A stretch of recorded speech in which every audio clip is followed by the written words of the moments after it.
In this video, I'm going to spatchcock a chicken. For this, you will need a pair of gloves, which is optional, kitchen shears or scissors, a sharp knife. Don't think you'll need that. One chicken which was brined overnight, 24 hours is best, and disposable kitchen tissues.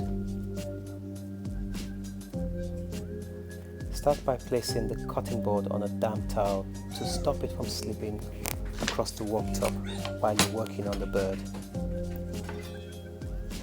Cut off the excess skin from the neck and the excess skin and fat from the leg quarters.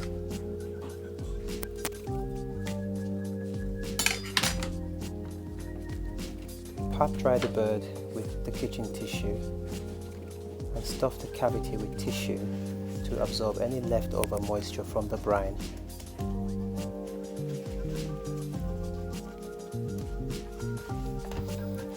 Blot under the wings and legs, as it's best to do this task with a bird that is dry.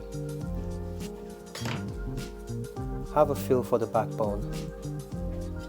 Use the sharp knife to score down along the backbone from the neck to the tailbone. Perform this action in one swoop only. You don't want jagged edges. You'll end up with a neater cut this way when the backbone is taken out. To spatchcock is to cut out and remove the spine of poultry and spread the halves apart. This allows the meat to cook faster and even on a grill. Cut along the groove using kitchen shears from the tail towards the neck. I find it much easier to cut this way than the reverse.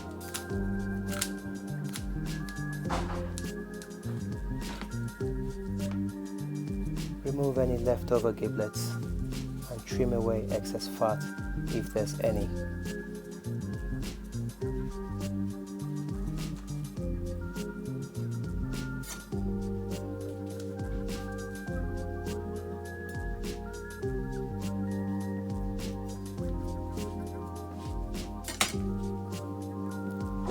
Locate the breastbone or sternum, which is there, and make an incision through the cartilage using a sharp knife.